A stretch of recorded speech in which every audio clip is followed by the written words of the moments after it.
Maintenant, on va s'intéresser à quelque chose qui est très important, c'est la communication, une bonne communication à bord. La régate, c'est d'abord quand même un travail d'équipe, un travail d'équipage. C'est important que tout le monde sache bien ce qu'il a à faire, mais aussi qu'il y ait une fluidité dans la communication. On va prendre l'exemple d'Abaka, vainqueur au SPI 2009. On a vu dans les images qui ont précédé que le vent arrière était un des points forts d'Abaka. Peut-être justement grâce à une bonne communication entre chacun de l'équipage. Chacun connaît son rôle. Mais ensuite, c'est le skipper qui annonce ce qu'il veut faire.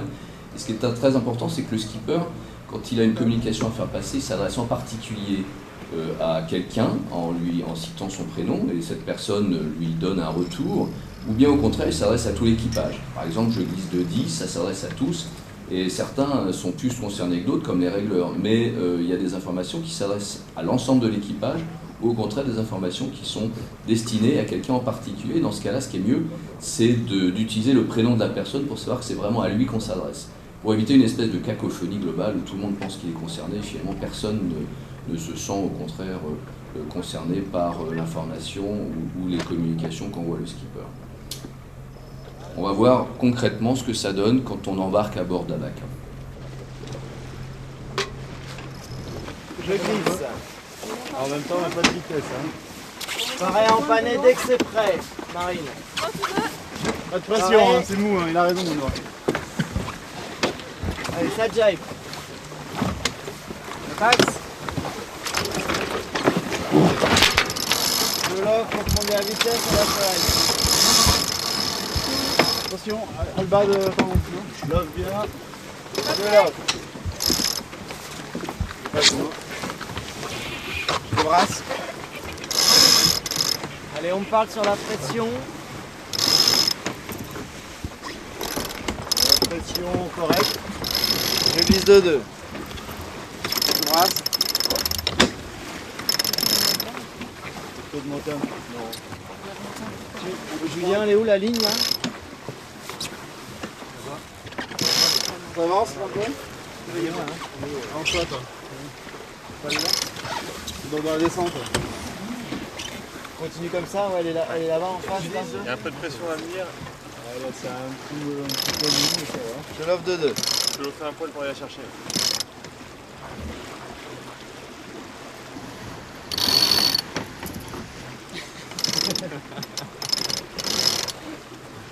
Je glisse de 5. Il y a un petit conchier. Il est fini où? Ouais, c'est mou là. C'est mou. Je vais lancer là, Benoît. On va pas dans la matière? Par empanné. 3, 2, 1, ça jive. Ça passe.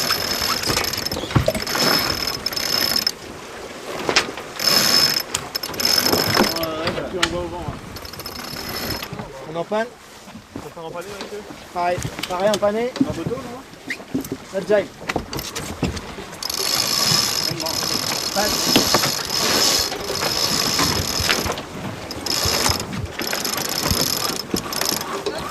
Allez, on monte le foc tout de suite. On prépare le tambour humain. Il va partir. Hein. Allez, on tombe du tambour humain. Tambour humain et on affale dans la foule. Ouais, il est bloqué, attends. Je vois.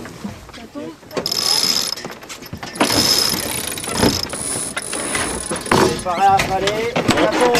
Maintenant. Il y a du monde sous le vent pour le relancer là.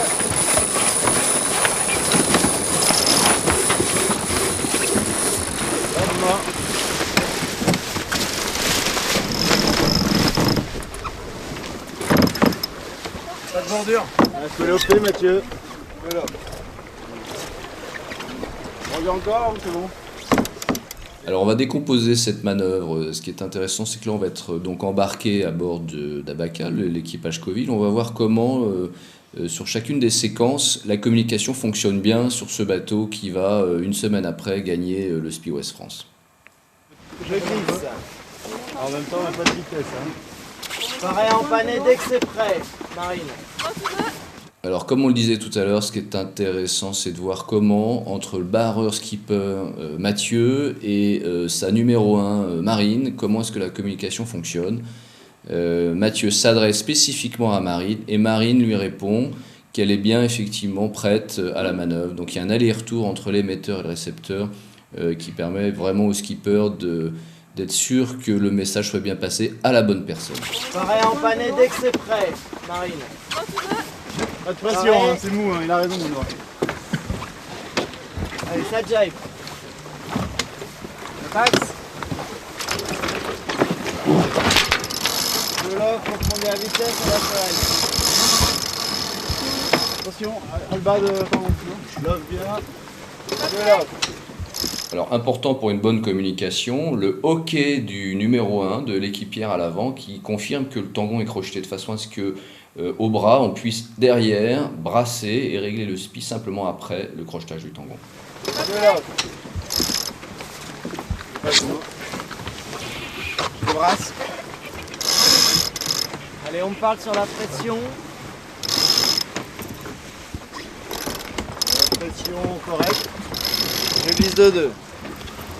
Je brasse. Toujours important vent arrière, une bonne communication entre le régleur de spi et le barreur. Donc tant qu'il y a de la tension, de la pression sur l'écoute de spi, le barreur peut chercher à descendre un peu. Ici, il confirme, le régleur de spi confirme qu'il y a un peu de pression. Le barreur n'y croit pas trop.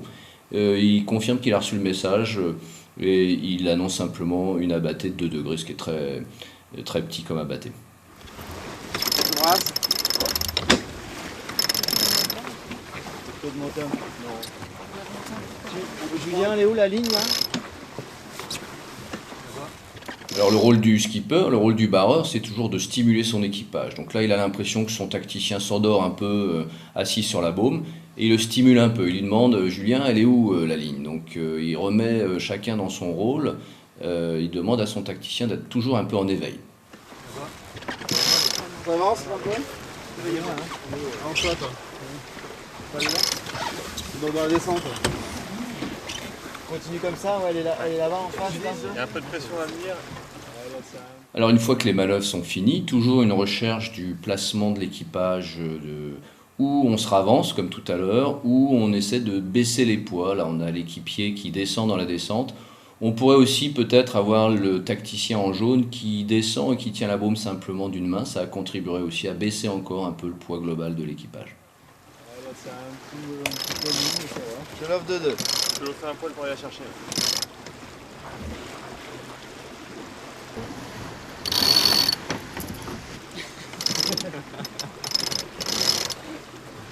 Je glisse de 5.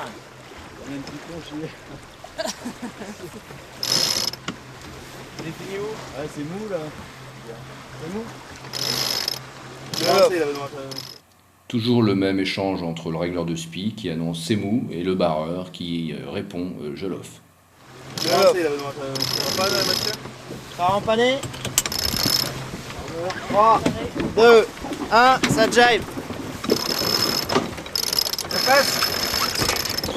Alors bien dans la manœuvre, le skipper barreur annonce le décompte 3, 2, 1, envoie, et ensuite le régleur de grand voile annonce à l'équipage que la baume passe par un ça passe assez clair et audible par tout le monde, et ensuite il vérifie lui-même que la latte sur sa grand voile est bien passée à l'empannage. 3, 2, 1, ça jive. Ça passe.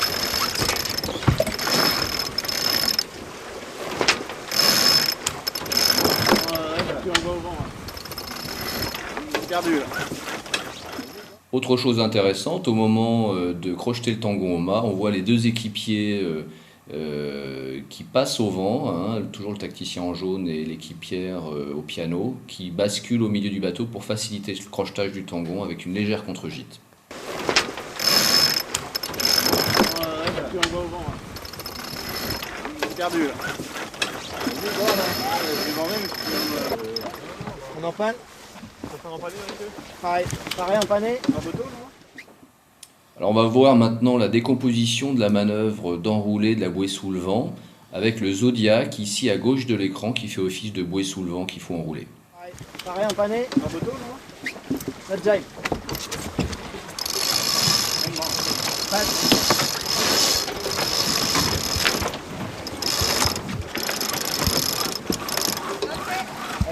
croque tout de suite.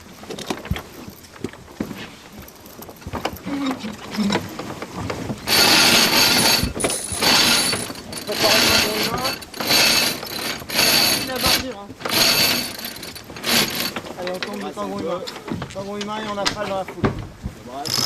Ouais, il est bloqué, attends.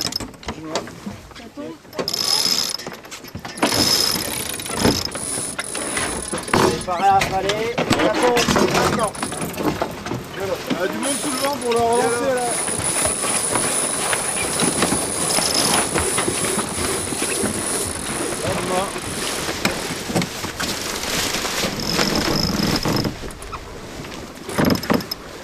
Pas de bordure.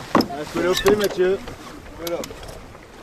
Alors sur certains roulés de bouée, ce qui est toujours très important, c'est de conserver un maximum la vitesse du bateau. Chacun est à son poste, bien concentré, mais toujours attentif sur la vitesse. Donc on pose la question du bon réglage des voiles, notamment de la bordure. Est-ce que la bordure ne doit pas être prise? Ensuite, quelqu'un pose la question au barreur, est-ce qu'il ne faut pas loffer un peu là? Le barreur répond oui, je loffe un peu. Ensuite, toujours sur la question de la bordure, est-ce que la bordure est bien réglée maintenant? Donc un retour toujours sur une demande, à obtenir de la personne concernée un retour de sa part. Pas